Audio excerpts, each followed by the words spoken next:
આજની કૃષિ માહિતી. તુવેર અત્યારે ફૂલ અવસ્થાએ છે, તો ફૂલોની સંખ્યામાં કઈ રીતે વધારો કરવો, ફૂલો આવી જાય પછી ફૂલને કઈ રીતે ટકાવી રાખવા અને ટકેલા ફૂલોમાંથી શીંગોની સંખ્યામાં કઈ રીતે વધારો કરવો, એના ઉપર આજે આપણે ચર્ચા કરીશું. તમે જોઈ રહ્યા છો ખેતીના દવાખાના યુટ્યુબ ચેનલ તથા ખેડૂત મોલ ધોરાજીમાં આપ સર્વે ખેડૂત મિત્રોનું હાર્દિક સ્વાગત છે.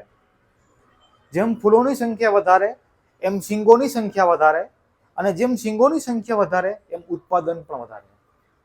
તો આપણે કેવા કેવા મોલિક્યુલરનો છંટકાવ કરી અને તુવેરના પાક ઉપર ફૂલોની સંખ્યા વધારી શકીએ, એના વિશેની જો વાત કરવામાં આવે તો માર્કેટની અંદર મળતું હોમોબ્રાસોલિન 0.04% જે માર્કેટની અંદર ગોદરેજ કંપનીના ડબલ નામથી મળે છે. જો તમે આનો એક પંપની અંદર 15 મિલી લખે ઉપયોગ કરી અને તમે તમારા તુવેરના પાક ઉપર છંટકાવ કરો તો તમને સારામાં સારું પરિણામ મળી શકે છે.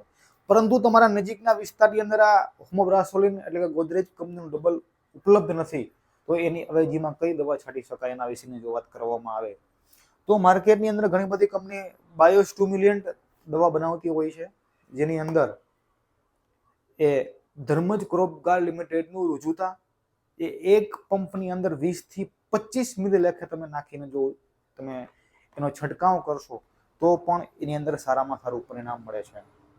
પરંતુ જો તમે ગોદરેજ કંપનીના ડબલનો ઉપયોગ કરવા માંગતા હોય તો આની અંદર એક સૂચના છે. આ પેટ્રોલિયમ પ્રોડક્ટ હોવાના કારણે તમે આનો ડોઝ નથી બનાવી શકતા અને આની બોટલને તમે ખુલ્લી નથી રાખી શકતા. જો તમે આ બોટલ ખુલ્લી રાખશો તો આ દવા ઉડી જશે. તો તમારે આ દવાનો ઉપયોગ કરવા માટે તમારે આ દવાને સીધી પંપમાં ડાયરેક્ટ નાખવાની છે. તો આની ખેડૂત મિત્રોએ કાળજી રાખવી જોઈએ. આવેલા ફૂલને કઈ રીતે ટકાવી શકાય? જ્યારે તમારો તુવેરનો છોડ એ ફૂલથી પરિપૂર્ણ થઈ જાય ત્યારે તમારે માર્કેટની અંદર મળતું બોરોન 20% જે એસએમએલ કંપની દ્વારા પ્રોબોર નામથી આવે છે, અને તમે બોરોન 20%નો છંટકાવ કરશો એક પંપની અંદર 25 ગ્રામ લેખે તો આવેલા ફૂલોને આપણે બચાવી શકીશું, એને ખરતા અટકાવી શકીશું. તો ફૂલ બચી જાય તો એમાંથી શીંગોની સંખ્યા વધી જાય. તો શીંગુ જેમ વધારે એમ ઉત્પાદન વધારે.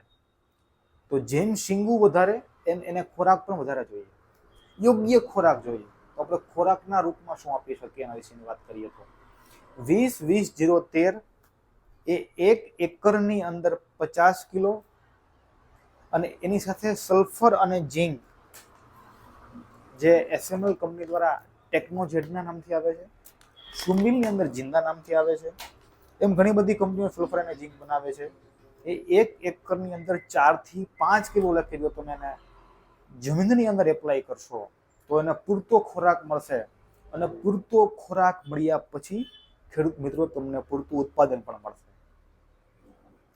જો તમારી તુવેર એ પાકટ અવસ્થાએ હોય અથવા તો પાકવાની અવસ્થાથી એકાદો મહિનોની અંદર તમને લાગે કે આ તુવેર પાકી જાય એમ છે, ઘણાનું આગતરું વાવેતર હોય એને અંદાજિત 1 કે 1.25 મહિનાની આસપાસ એ તુવેર નીકળી જતી હોય છે, તો એની અંદર તમારે દાણાની ગુણવત્તા સુધારવા માટે તમારે 052-34 અથવા તો 0-050 એક પંપની અંદર 100 ગ્રામ લેખે તમે એનો ઉપયોગ કરશો તો તુવેરના દાણાની ગુણવત્તામાં ખૂબ જ સારામાં સારો એ ચળકાર ધરાવતો દાણો અને યોગ્ય ગુણવત્તાયુક્ત ઉત્પાદન તમને જોવા મળશે.